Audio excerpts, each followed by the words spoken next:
नमस्कार, मैं प्रियंका स्वागत करती हूँ आप सभी का यूएई खबर में। चलिए शुरू करते हैं आज की ताज़ा बुलेटिन, लेकिन उससे पहले हमारे चैनल को सब्सक्राइब कर लीजिए ताकि दिन भर के सारे अपडेट एक साथ एक वीडियो में सबसे पहले मिल जाए। चलिए नजर डालते हैं आज के हेडलाइंस पर। दुबई तेजस क्रैश, सीएम सुक्खू, जयराम और अनुराग पहुंचे दिवंगत विंग कमांडर नमन के घर।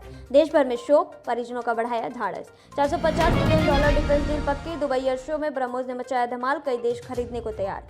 यूएई की secret diplomacy, Israel UAE rail corridor पर रफ्तार, सबसे बड़ा फायदा भारत को। ड्रग किंग पवन ठाकुर दुबई में गिरफ्तार, जल्द होगा भारत रिपोर्ट। बीएसएफ ने पकड़ा था 2.4 करोड़ रुपए का अवैध सोना और तस्कर। और जानेंगे क्या है रियाल रेट, क्या है गोल्ड रेट और क्या है आज के दिरहम रेट। चलिए खबरों को विस्तार से समझते हैं। वही तेजस क्रैश, सीएम सुक्खू, जयराम और अनुराग पहुंचे दिवंगत विंग कमांडर नमन के घर। सांसद अनुराग ठाकुर ने बुधवार को दिवंगत विंग कमांडर नमन सयाल के पुस्तैनी गांव का दौरा किया, जो पिछले हफ्ते दुबई एयर शो में तेजस एयरक्राफ्ट क्रैश के दौरान मारे गए थे।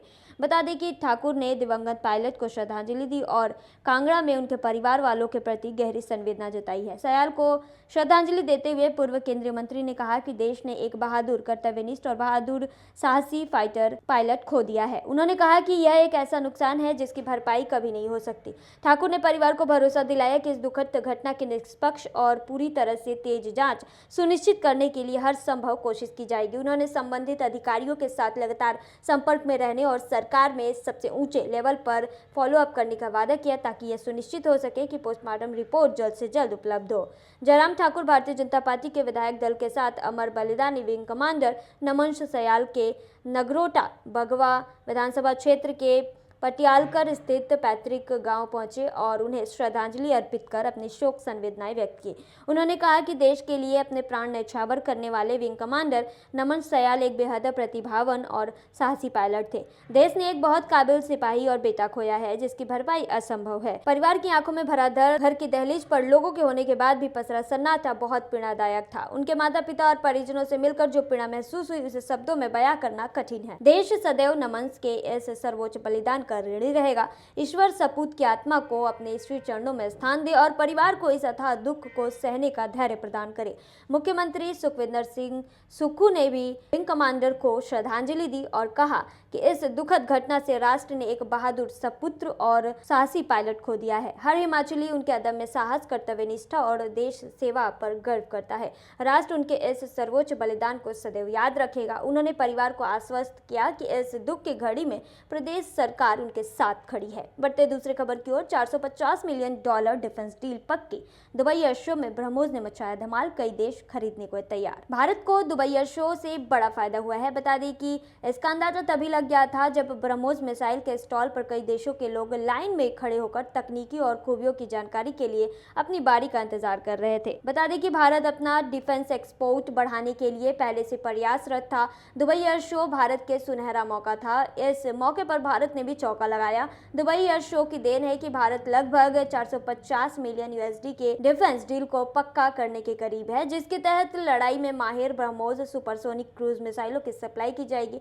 भारत के defence research and development organisation और रूस द्वारा मिलकर डेवलप की गई ब्रह्मोस मिसाइलों के लिए डील्स पर भारत के साथ बता दें कि दोस्त देशों के साथ साइन होने की उम्मीद है, जो ऑपरेशन सिंदूर के दौरान कई पाकिस्तानी एयरबेस पर बहुत सटीकता से हमला करने और उनमें से कई को कई दिनों तक इस्तेमाल से बाहर रखने के बाद मिसाइल की क्षमताओं से बहुत इम्प्रेस हुए।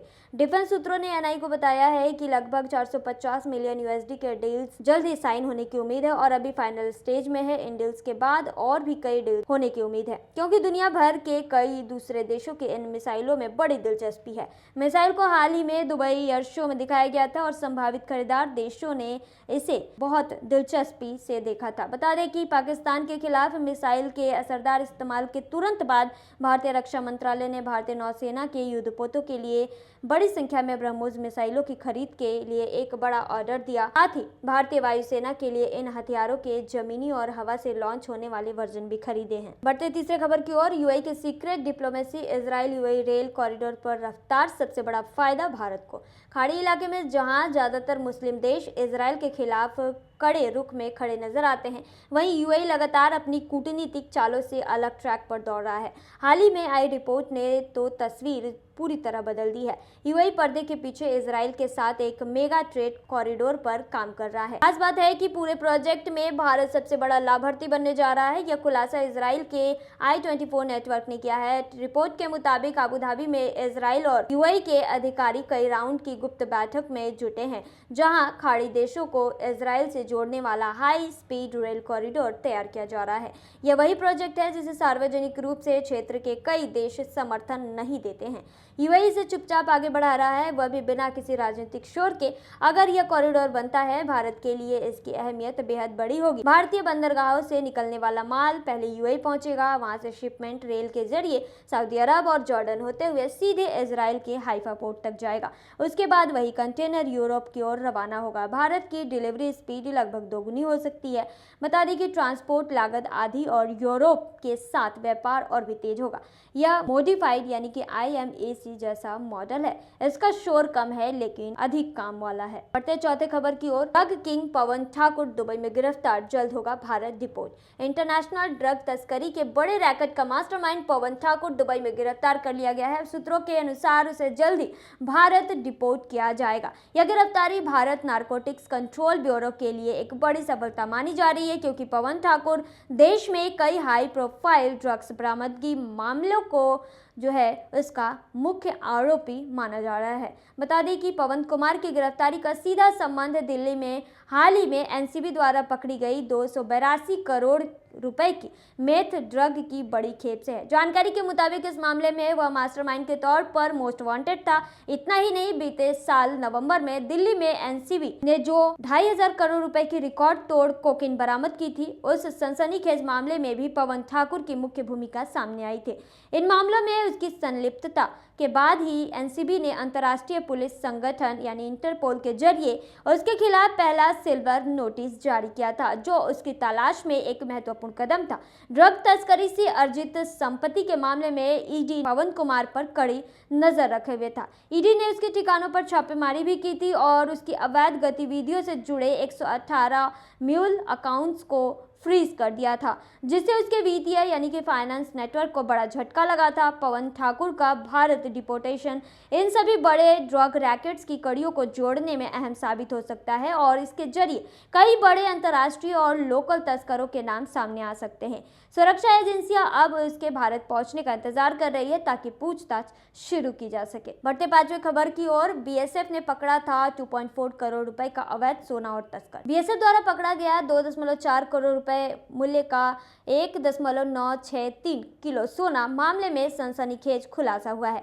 बता दें कि सोने की खेप को हवाला के जरिए दुबई से बांग्लादेश लाया गया था, फिर वहां से किशनगंज लाया जा रहा था। बंगाल में एसआईआर को लेकर मची अफरा तफरी के बीच तस्कर बांग्लादेश से किशनगंज सोना ला रहे थे, लेकिन बीएसएफ ने मंगलवार रात आरोपियों को गिरफ्तार कर लिया। मंगलवार को बता दें कि किशनगंज सेक्टर के बीएसएफ की 184वीं बटालियन के जवानों ने 2.4 करोड़ रुपए के सोने के साथ 2 तस्करों को गिरफ्तार किया था, जिनकी पहचान बंगाल के ग्वालपोखर थाना क्षेत्र के गुप्त बामनबाड़ी इंदिरा कॉलोनी के रतन पिता बिश्रा और महाराष्ट्र के सांगली जिला स्थित मालेवाड़ी करगनी के रहने वाले धनाजी नामदेव पिता नामदेव मारुति भुजे के रूप में की गई थी। आरोपी को बता दें कि जवानों ने IBBF गेट के पास पकड़ा था। आरोपी की तलाशी के दौरान लकड़ी के बंडल से सोना और 2 मोबाइल बरामद हुआ था। बता दें कि तस्करों को बीएसएफ ने बंगाल DRI टीम के हवाले कर दिया है और सूत्रों के अनुसार गिरफ्तार युवक की पहचान शहर के एक सोना कारोबारी के रिश्तेदार के रूप में की गई है। मामला संज्ञान में आने के बाद सोना कारोबारियों के बीच हड़कंप है। अवैध रूप से सोने का व्यापार करने वाले शहर के कई नामचीन व्यापारी अंडरग्राउंड हो गए हैं। आरोपियों ने DRI टीम को पूछताछ के दौरान कई नामों का खुलासा भी किया है। दिल्ली के चांदनी चौक में खपाने की योजना थी और सोने की खेप को देश की राजधानी दिल्ली के चांदनी चौक स्थित ठिकाने के साथ अन्य महानगरों में भेजने की भी योजना थी, लेकिन चौकस बीएसएफ जवानों ने तस्करों की योजना पर पानी फेर दिया। घटना के बाद बीएसएफ ने बांग्लादेश सीमा पर गश्त और तेज कर दी है। खेती के उद्देश्य से तारबंदी के पार जाने वाली की वापसी के दौरान सघन तलाशी की जा रही है। बता दें कि बांग्लादेश सीमा से सटे होने के कारण किशनगंज सोना तस्करों के लिए काफी मुफीद बनता जा रहा है। और जानेंगे क्या है आज के रियाल रेट। आज एक सऊदी रियाल में 23.80 रुपया है, जो पिछले दिन 23.80 था। वहीं एक सऊदी रियाल में 37.98 नेपाली रुपये है, जो पिछले दिन 37.87 नेपाली रुपये था।